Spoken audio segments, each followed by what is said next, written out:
Hello student, good morning. Today I am Rahul, chemistry teacher, and now we start the continue chapter of equilibrium. तो बेटा आज हम equilibrium करने जा रहे हैं और इक्विलिब्रियम में हम अपने टॉपिक की तरफ बढ़ रहे हैं बफर एक्शन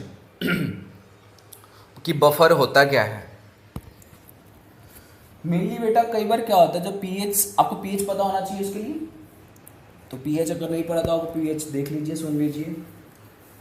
मेनली जो पीएच होता है करता क्या है, पीएच मेनली ये बताता है कि वो एसिडिक है, बेसिक है। तो पीएच ना चेंज हो, यानी अगर आप कोई सॉल्यूशन बना रहे हो, आपने रख दिया, आपने कल को देखा कि उसकी जो पीएच है वो चेंज हो गई है। अब आप फिर हम क्या करते हैं, हम एक ऐसा सॉल्यूशन तैयार करते हैं कि जितनी हमें पीएच चाहिए या उसको पीएच को बढ़ने से रोकना है, तो उसको हम बोलते हैं बफर सॉल्यूशन। तो बफर सॉल्यूशन क्या होता है? The property of buffer solution to resist any change in its pH value when small amount of acid और बेस इज एडेड।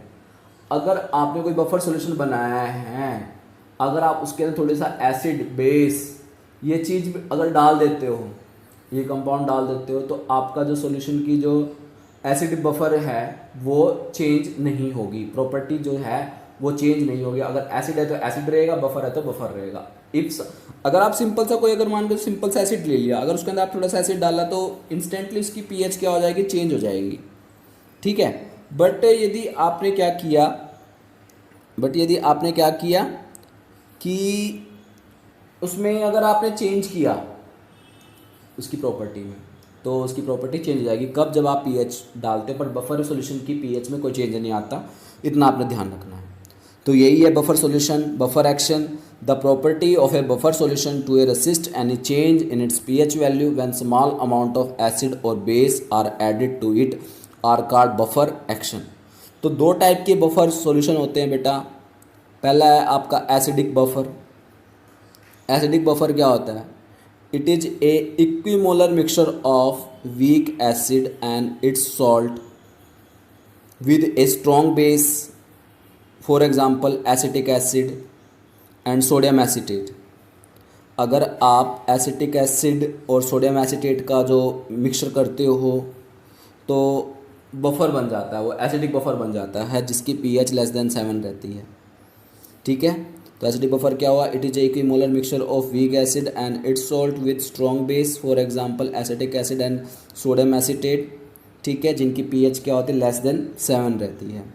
दूसरा बेटा बेसिक बफर है कि बेसिक बफर क्या होता है? It is a equimolar mixture of weak base and it's salt with strong acid, ठीक है।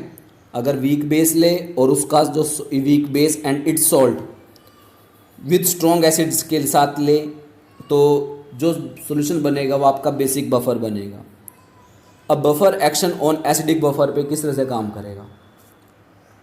आपके पास एसिटिक एसिड है, सोडियम जैसे एसिटिक एसिड है, जब उसको आप आयनाइज करोगे तो H+ देगा, जो क्या हो रहा है, वीकली आयनाइज हो रहा है। तो आपके पास एक ये सोडियम एसिटेट है, ठीक है, तो वो आयनाइज होगा CH3CON और ये बनाएगा जो स्ट्रॉन्गली आयनाइज हो जाएगा, एक वीकली आयनाइज और एक स्ट्रॉन्गली आयनाइज। तो ionization of the acetic acid is decrease by common ion. सही बात है, अगर आप उसके अंदर ये डाल दोगे तो वो उसका जो डिसोसिएशन है वो डिक्रीज हो जाएगा। By addition of small amount of acid HCl अगर डालोगे उसके अंदर, तो H+ ion form acid combined with excess acetate ion to form weakly ionized acetic acid, so there is no change in pH, so the reverse basicity of solution is due to acetate ion हो जाएगा। तो दोनों एक दूसरे के क्या है बेटा, रिवर्स हैं, ठीक है। इसके बाद है सेकंड है by addition of small amount of base NaOH अगर डालोगे तो OH नेगेटिव आयन जो होंगे कंबाइन कर जाएगा विद H आयन के साथ in buffer solution to form unionized H2 molecule, so there is no change in pH। तो इस तरह से जो pH होती है उसमें चेंज नहीं आता।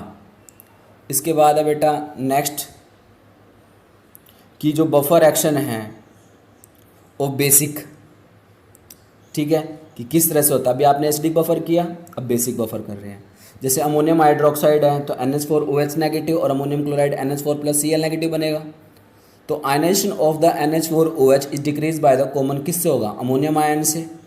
तो अगर आप by addition of small amount of acid डाल दिया HCl, तो H ion form acid are neutralize by the OH negative साथ कंबाइन कर जाएगा, ठीक है, और buffer to form H2O। So pH does not change and reserve the basicity of the solution is due to ammonium hydroxide solution. ये कह रहा है कि भाई किस तरह से उनकी जो बेसिसिटी है वो चेंज नहीं आता, वो आपने बताना है।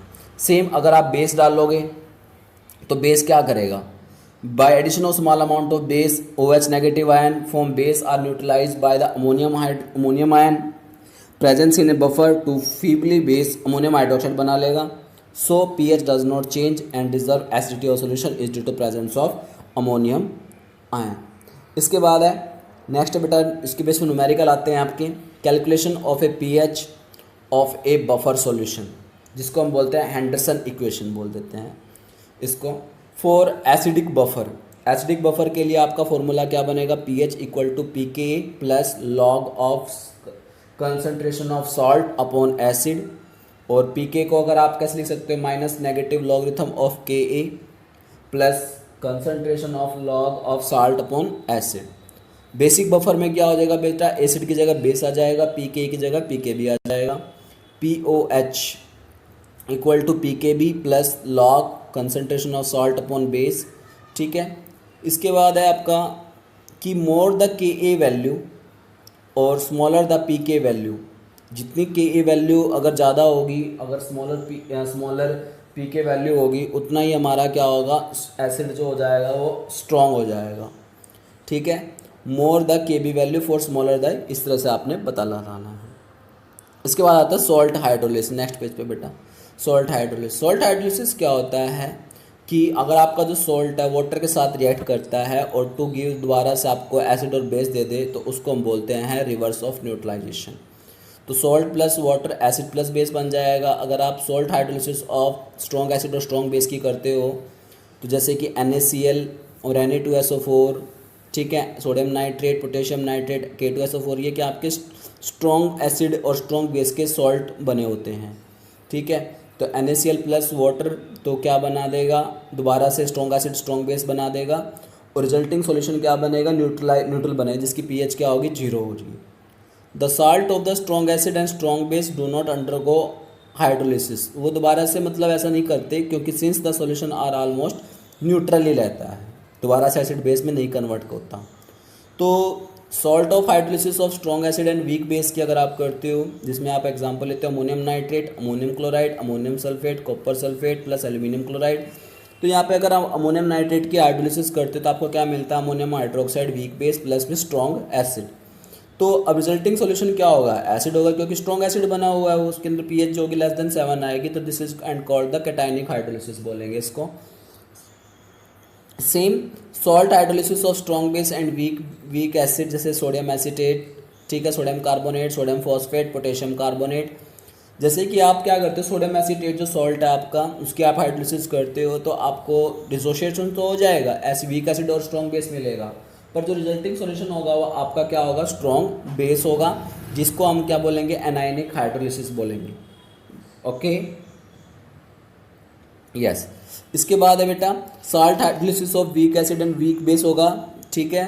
तो आपके पास वीक एसिड और वीक बेस मिलेगा, ठीक है। तो pH depend upon the relative strength of the acid base and the formed are called the cationic anionic hydrolysis, ठीक है बेटा। तो ये आज के लिए इतना ही आपको मैंने सारा बता चुका हूँ, ठीक है। तो समझ में आ गया होगा, ठीक है। तो इसके बाद जो है बेटा हम अब करेंगे इसकी जो NCERT है, NCERT एक्सरसाइज है, तो उसको करेंगे कल। ओके, तो थैंक यू। वीडियो को लाइक शेयर एंड सब्सक्राइब ज़रूर करें बेटा, और इस तरह से आप मतलब चैप्टर को समझिए, कंसेप्ट क्लियर हो जाएंगे, आपको ऐसी कोई प्रॉब्लम नहीं आती।